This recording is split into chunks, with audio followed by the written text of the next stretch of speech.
જય શ્રી કૃષ્ણ, રાધે રાધે. બોલો ગોર માની જય.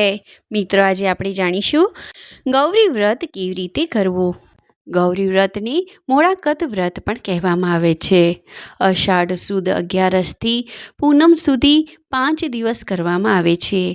કુંવારિકાઓ મનગમતા વર મેળવવા માટે આ વ્રત કરે છે. વ્રતમાં દરરોજ સવારે સ્નાન કરી માતા પાર્વતી અને શિવજીની પૂજા અર્ચના કરવી અને 5 દિવસ સુધી મીઠા વગરનો મોળો ખોરાક અથવા ફળાહાર જ લેવો. આ વ્રત દર વર્ષે અષાઢ સુદ 11ના રોજ શરૂ થાય છે અને અષાઢ પૂનમના દિવસે પૂર્ણ થાય છે. સામાન્ય રીતે 6 થી 14 વર્ષની કુમારિકાઓ આ વ્રત કરે છે. રોજ સવારે સ્નાન કરીને શિવ પાર્વતીની પૂજા કરો. માટીના વાસણમાં જારા કે કુંડાળામાં જવારા વાવો અને 5 દિવસ સુધી તેની નિયમિત પૂજા કરવાની. આ વ્રત દરમિયાન મીઠા વગરનો ખોરાક લેવાનો હોય છે, જેને મોળો ખોરાક કહે છે, એટલે એને મોળાકત વ્રત પણ કહેવામાં આવે છે. ફળ, દૂધ અને મીઠા વગરની વાનગીઓ ખાઈ શકાય છે. પૂનમના દિવસે વ્રતની પૂર્ણાહુતિ થાય છે. આ દિવસે માતા પાર્વતીને નૈવેદ્ય અર્પણ કરી વ્રતનું પારણું કરવામાં આવે છે.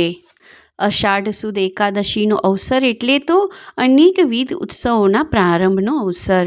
પ્રચલિત માન્યતા અનુસાર આ દિવસે શ્રી હરિ વિષ્ણુ ભગવાન યોગ નિંદ્રામાં જાય છે. તે સાથે જ ચાતુર્માસનો પ્રારંભ થાય છે. દેવી પાર્વતીનું એક નામ ગૌરી પણ છે. પ્રચલિત કથા અનુસાર દેવી ગૌરીએ શિવજીને પતિ સ્વરૂપે પ્રાપ્ત કરવા માટે અનેક વ્રત અને તપ કર્યા હતા. ગૌરી વ્રત અને જયા પાર્વતી વ્રત પણ તેમાંથી જ એક મનાય છે. કહે છે કે આ વ્રતના પ્રતાપે જ માતા પાર્વતીએ પોતાની મનોકામના પૂર્ણ કરી હતી. ત્યારથી જ કુમારિકાઓ પણ મનગમતો પતિ પ્રાપ્ત કરવા માટે અને અખંડ સૌભાગ્ય તથા સંતતિ પ્રાપ્તિના શુભ હેતુથી આ વ્રતો કરતી આવી છે. ગૌરી વ્રતમાં જવારાની પૂજાનો વિશેષ મહિમા છે. વાસ્તવમાં જવારા એ પાર્વતી સ્વરૂપ જ મનાય છે. સાથે જ તે સુખ સમૃદ્ધિનું પણ પ્રતીક છે. પહેલાંના સમયમાં વ્રત માટે અષાઢ સુદ પાંચમે ઘઉં, જવ, તલ, મગ, તુવેર, ચોળા તેમજ અક્ષત એમ 7 પ્રકારના ધાનને છાણિયું ખાતર નાખીને માટીમાં વાવવામાં આવતા.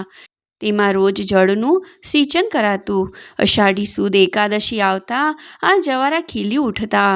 અષાઢ મહિનો એ વરસાદનો અને હરિયાળીનો મહિમા મનાય છે. રૂની પૂણીને કંકુ વડે રંગી તેમાં ગાળો વાળીને નાગલા તૈયાર કરવામાં આવે છે. આ નાગલા એ શિવજીનું પ્રતીક મનાય છે. આ શિવરૂપી નાગલા પાર્વતી રૂપી જવારાને અર્પણ કરવામાં આવે છે. આ નાગલા અર્પણ કર્યા બાદ જ જવારાની પૂજાનો મહિમા છે. એટલે કે શિવ અને શક્તિ બંનેની સંયુક્ત પૂજા કરવાનો ગૌરી વ્રતમાં મહિમા છે. ગૌરી વ્રતમાં જવારાની પૂજા કર્યા બાદ નાની નાની બાળાઓ ભેગી થઈ ખેતર ખેડવાની વિધિ કરે છે. જમીનના નાના ભાગમાં ચાંસ પાડીને તેમાં બીજ રોપે છે.